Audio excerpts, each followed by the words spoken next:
Hello, neighbor. This is Novels and Bits podcast, and I am your host, Chizova Katie.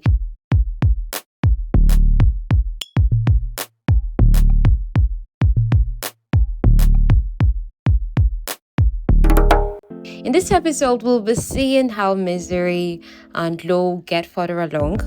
You get. But more than that, this is also that tale where we are discovering some mysteries. Like, okay, Serena disappeared. Anna, more about how we learned initially in the last episode that this Lowe's younger sister, she's actually a hybrid. She's part human, part werewolf. You get. And not very much people know about it. And then Misery, what's her part in all of this? Her people married her off to Lowe to be some kind of a peace symbol. But then is that really all that there is to it? And now Lowe is also being challenged by the people that were loyal to the Alpha before him. That's the rescue that is now dead.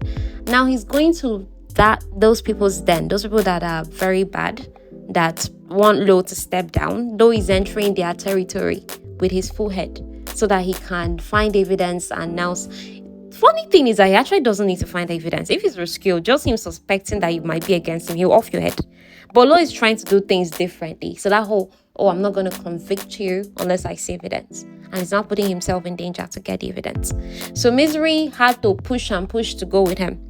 You get, as per, you're not good at tech. You cannot even plan that bug. Let me go with you. So he's not like, okay, after much plea, you will go with me, but only on the condition that I mark you. So how does he end up marking her? We do neck things, y'all. The whole sniffing behind the ear, licking, just basically try to rub his scent off on her.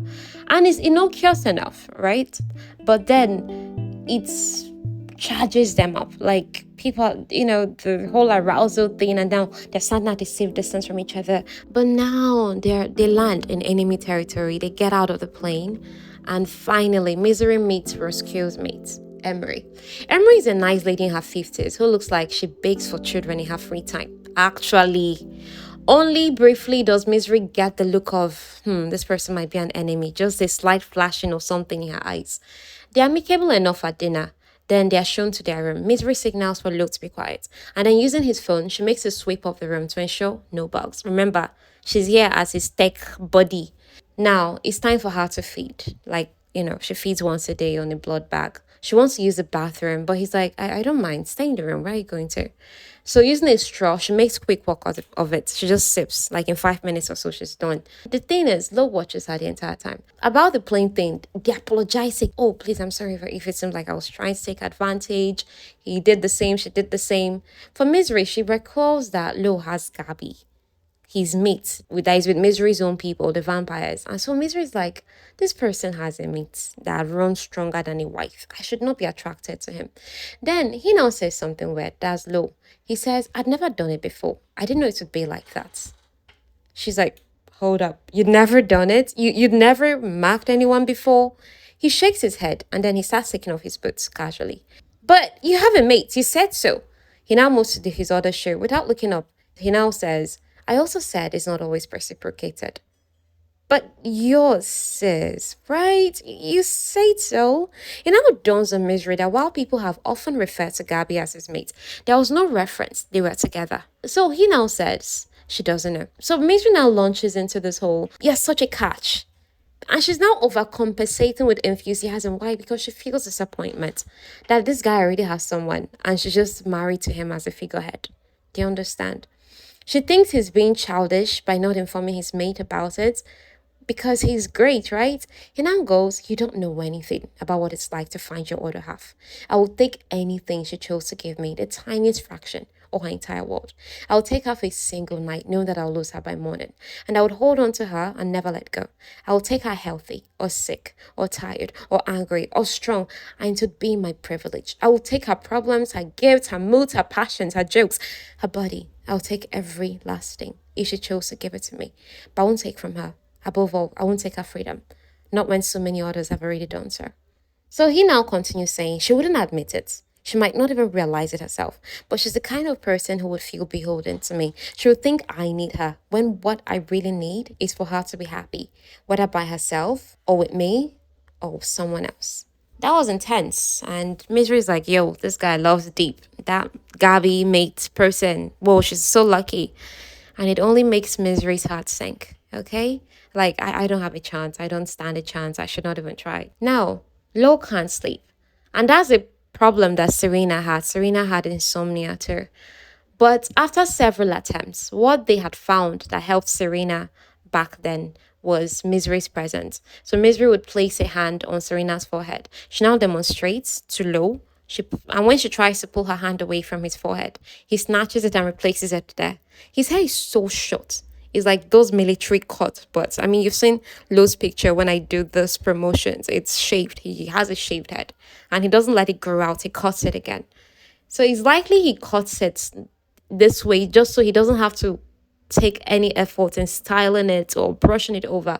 Do you understand? Now, Lowe's entire life is sacrifice. He really doesn't have anything for himself. Not even his own style or his own looks. He goes for a style that will not take any time, just so he can focus on the needs of his pack. Do you get? So Misery brushes her nails against his scalp. He now points out something. Even if Serena hasn't disappeared, Misery, you're going to be in this position. Because Misery has been all like, oh, she's only in this position because she's trying to find Serena. But with what Lowe knows of her, he's like, it's not true. You will still be here. She's still thinking about it. But before she can even answer him, he's asleep. Someone that has insomnia, just with her hand on his forehead. By the time she crawls out of the closet the following day at dusk, that is, evening is coming, she sees 3 notes from him. He went on a run and he asked her, please be good, that kind of thing. So she takes these notes that he wrote her and she puts it in her suitcase. She's actually not the type to keep garbage. She's the kind of person that she does with bare minimum. You get, she does not attach to things at all. It's Serena that was that kind of person between both of them, that used to keep everything, even cause fights between them. But now, look at Misery. She's storing away notes that she's going to use and do what she just wants to see the writing. So Misery decides to take a bath. So while she's taking a bath, he comes back. And when he now asks, where are you? She now shouts from where she is, bathroom. He now asks her, are you decent? She just looks down at herself. Okay, the frost is covering me. She's like, yes. He's shirtless and sweaty.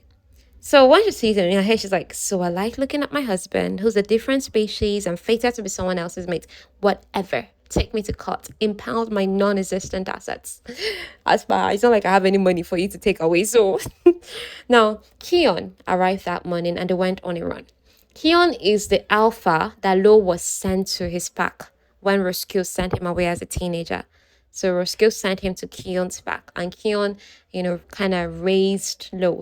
Keon is both a father figure and a brother to Lowe at the same time. He's 10 years older. Keon arrived here at Emery's house because apparently Keon is also Emery's nephew. Whenever wolves go on a run, they mostly run in their wolf farm. Do you understand? And the thing now makes Misery think, she even asked him, hey, I want to see your wolf farm. He doesn't indulge her. He's like, no. So then she now starts teasing him, splashing him with her foot until he's forced to hold onto her ankle to keep her still. Keon, while he might be related to Emery, and that's Roscoe's mate, he is no fan of either her or her late husband or her late mate, whichever, that Roscoe Emery. He's here to actually help out Lowe, even though he's not even sure what Lowe is up to here. He's good at creating distractions. Lowe and Misery come up with a whole plan. At dinner, Misery finally meets Keon. Keon is a very blunt person.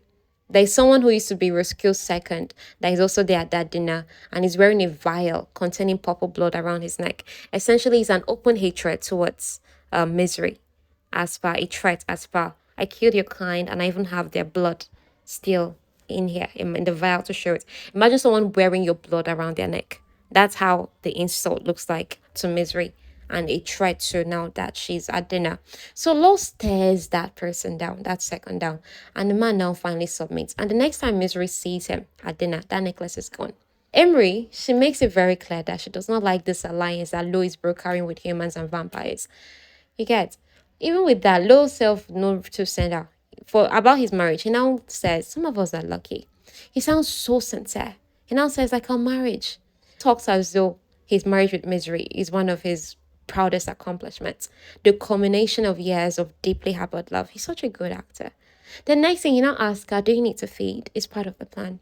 So that's how they leave. That's Misery and Lowe leave the nap table. She now picks the lock. They enter Emery's office. It will take about 6 minutes to finish the thing, implanting the bug and stuff. And the others don't know that Misery feeds fairly fast. So they don't know how long it's going to take. This feeding business is going to take and how long they'll be away from the table. So they don't know now because they don't know the vampire species. So that is working in their favor. So Lowe says something to Misery. Misery now says, that's a compliment, right? Now Lowe says, you need to be told the right things, that you're intelligent and incredibly skilled at what you do and brave. That despite your weird belief that you're heartless, you're more genuinely caring than anyone I've ever met. That you're so resilient. I can't quite wrap my head around it. That you're very, very beautiful to look at. Always so beautiful. He now wants to keep talking, but then he senses someone is coming. Misery wants to go for the basic movie style kissing, like a honey newly wedded couple. You get that whole someone is coming in movies, and then the people just round the corner and start kissing, and the person now walks past them. But he's like, no, no, we're not going to do that. Didn't we say we left so you could feed? Feed from me then. She's hesitant because she's a bad vampire. She's never fed from a life source before. She's done blood bags her entire 25 years of life. But he encourages it. And mercifully, by instinct, she kind of knows what to do. So by the time the guards walk into this intimate scene of her feeding from her husband, they're baffled because they've not seen anything like it. So they leave. Now Misery, she's having a dizzying experience. There's this need to take more, take more. When she thinks to stop, Lord doesn't even help matters. He's like, take more. This one. Somehow the moment turns pleasurable for both of them. And when she comes back to Earth, she's grateful he's holding her because she is boneless. Like a kitten, she licks where she opened the wound on his neck until it closes up. So I don't know if it closed up supernaturally. The whole fast wound healing or her tongue has some kind of healing properties because that's the thing in the vampire world. But the place closed up. So intense satisfaction radiates from Lowe as though he's the one that fed. He now mutters soft please praises. Like, oh, you did so good. Like, dude, what's wrong with you? Thankfully, she gains control of her brain first. So she now moves to dislodge the hard drive that they already inserted and try to, put in the bug. And Misery now makes things look as though they were not there in the first place. His eyes follow her around like a wolf about to pounce on a rabbit. He doesn't seem okay. Next thing, he says, come back. He pulls her into a tight embrace. He kisses her forehead. He's never felt these things. Turned on, smitten, and other things. She feels the same. She thinks, maybe I did the blood sucking wrong because why is he acting like this? What's happening? Did I cast a spell? But I didn't even compel. Like, what's happening? Okay. Now, Emery shows up to confirm that her guards did find a couple in her study. Keon is so smug. He now says the kids already had dessert. Like the kids now are in quotes Lowe and Misery. Emery like, ugh. She looks revulsed. Keon now goes. Like he tells Lowe, and to think you're the most sensible boy I've ever met. Look how finding her made you. It's so cryptic. But then for us readers who are reading, we're like, okay. We kind of know where this is going. Anyhow, Keon got a phone call since Lowe could not be reached. It's about Anna. They have to fly back tonight. That is, Lowe and Misery have to fly back again to his own pack tonight. Anna has a fever that won't go down and she's been throwing up. She can't keep anything down. Mick and Juno, they've mostly been in charge and they look like they aged. Weres don't really fall sick. They're not susceptible to bacteria and viruses, just few poisons, and not like this. Since Anna is part human, part were, it appears the answer to her sickness lies with her human anatomy. So the only option left now is to carry Anna to the human territory for treatment, but that is risky. Now, having been around him, and specifically Serena, Misery steps in. She's like, okay, I kind of have a clue what to do in a situation like this. She now recommends the drugs that Anna can take instead of moving her in her weak state and exposing her to danger. So Lowe goes out to get those drugs. He returns in less than an hour. Misery crushes those drugs and she feeds it to Anna. And Anna is like, they taste like poison. But the first sign of improvement, the fever breaks and Anna is able to eat without vomiting. Now, Misery starts on a new project with Alex. They are trying to narrow down any men that were part of the Human Web Bureau in the last decade. Let's narrow them down.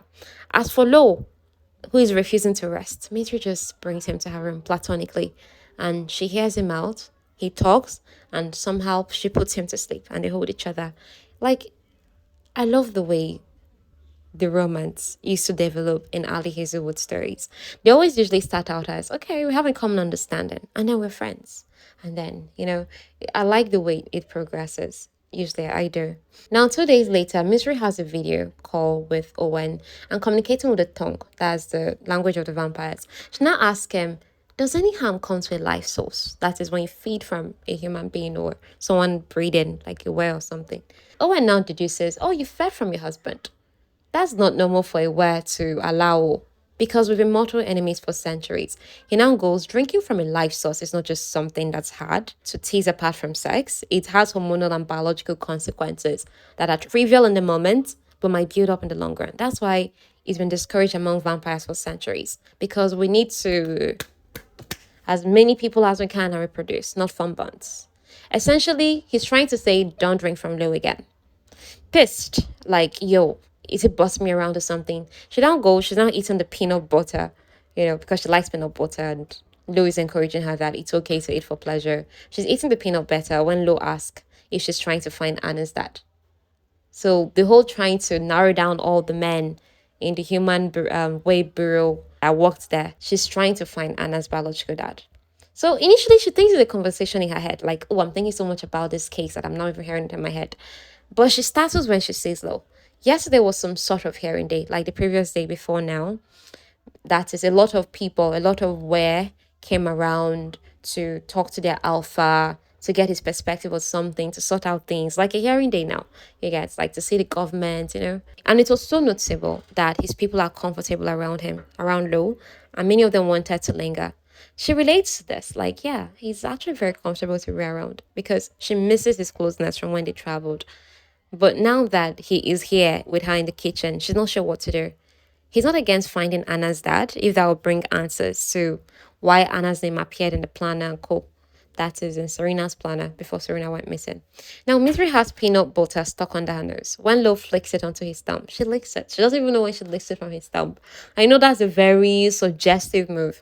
Now, by this time, Anna is already well. It's been a few days. Now, Lowe starts leaving the kitchen, but Misery stopped him. She now asks, what's happening? What is this thing between us? And thankfully, he doesn't deny it. It's something. And he tells her it's okay. Right now, she's about to have her first kiss, like her actual first kiss in her life. But suddenly, her body feels heavier than usual. He's concerned. Next, she feels a searing pain, and then her world goes pitch black. Now, Misery slides in and out of consciousness. There's this face of the collateral physician. He gives her an injection, and now it's up to her body to complete the rest. The collateral physician, as per the physician that sold to her in case she suffered any sickness or was down during that period when she was among the humans that first 10 years.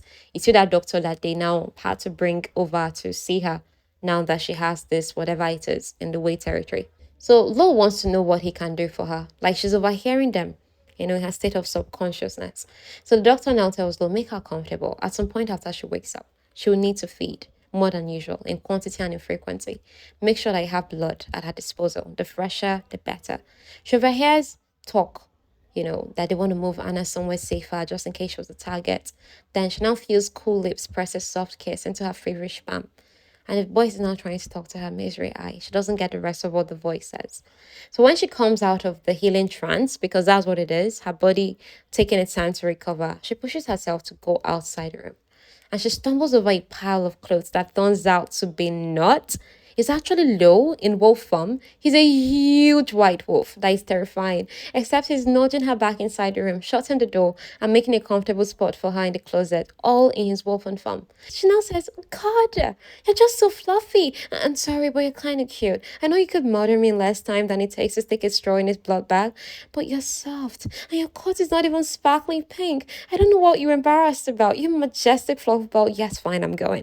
She's talking because he's moving, and she's just like, odd to see him in his wolf form. Remember, she was begging, and he's like, no, I'm not indulging you, no. So she now goes into the closet for more sleep, and she's now asking to stay, and he calls around her. It's adorable. Now, by the next time Misery opens her eyes, she finally cares about something other than Serena. She cares about Anna. She cares about Lowe. Who would take care of him? Someone needs to take care of Lowe, and I have to take care of him. Like, she's exhausted right now, but she's also furious. Now, the thought of both of them gives her a push to gather blankets around her and go down the stairs to look for him. There's a meeting of sorts happening between Lowe and his second. He looks tired, shadows lie under his eyes. When he starts talking, though, her exhaustion eases. She's just like, oh, I'm hearing him talk. I feel fine already. Then he senses her. Their eyes clash, and then he just orders everyone to leave. Just like that. It's like, everyone go. And they understand as they see her. His seconds, like I said, the way people like Misery. It's the first place in her life she's actually, gaining a family, gaining people that see her. So it's a lovely thing. So some even pat her on the back as they go.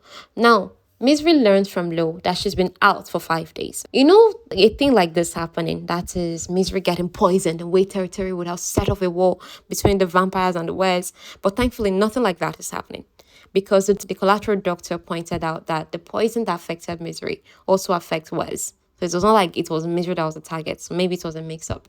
But Misery's embarrassed. Oh my God, my father knows that I got poisoned from feeding on something besides blood. Remember, vampires have this whole thing about it's only blood that they take. They're not allowed, they don't eat any other thing else. It's so unrefined. Unrefined cute people there. But the thing is, the reason they're suspecting Anna was the target is Anna is also super into peanut butter so much.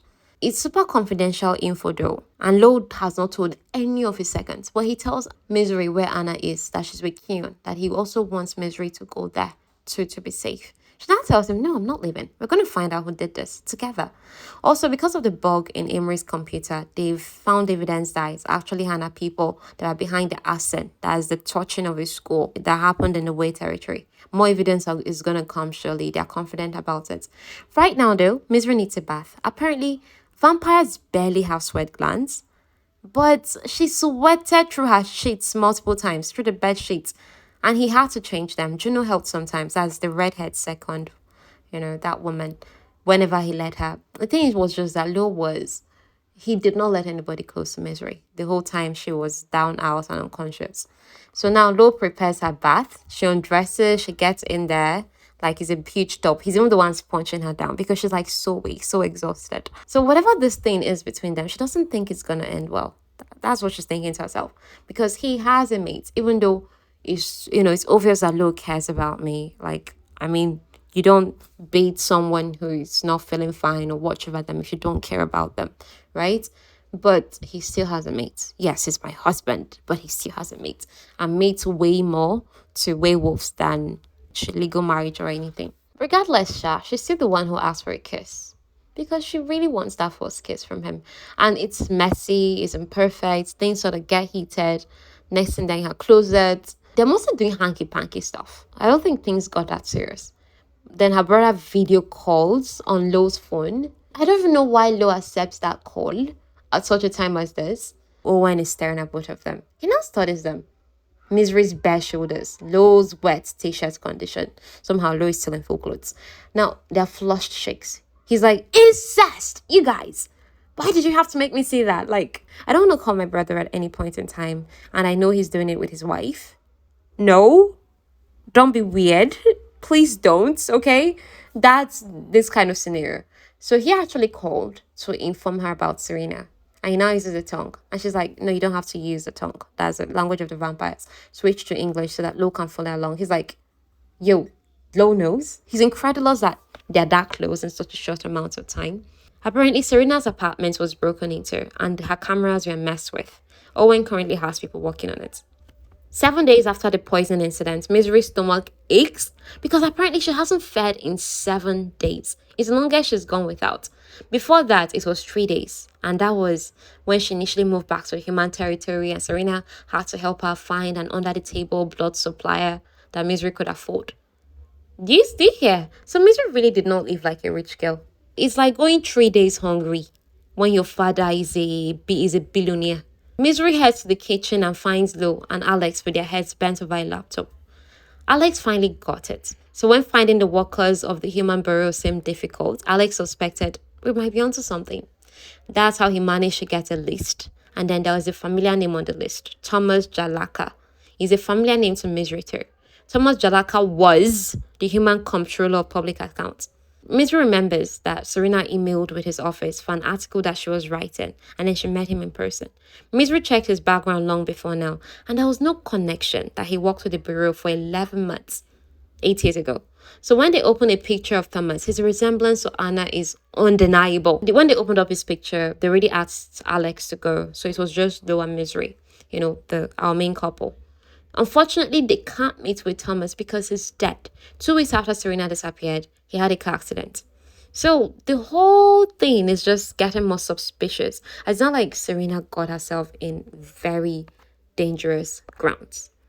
The only person left to question about all of this is Governor Davenport. He facilitated Thomas's move from the borough to finance.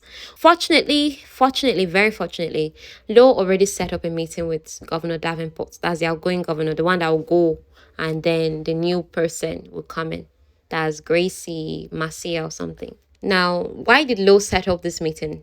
That is, as he gave the governor reason. He's like, governor, we just want to thank you for hosting our wedding.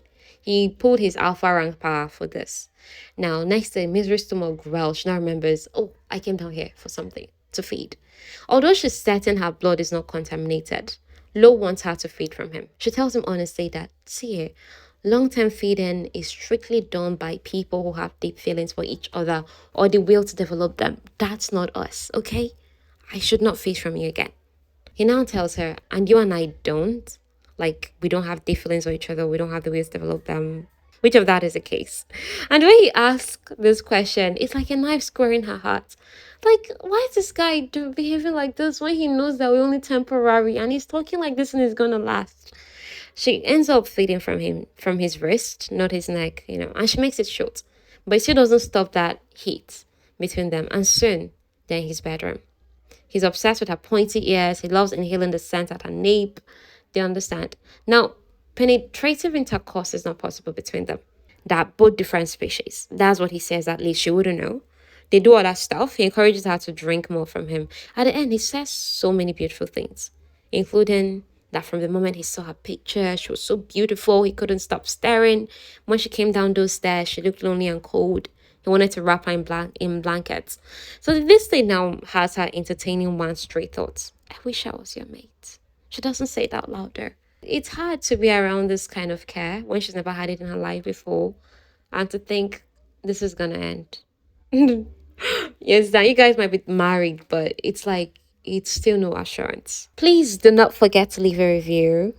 Don't forget to leave a comment.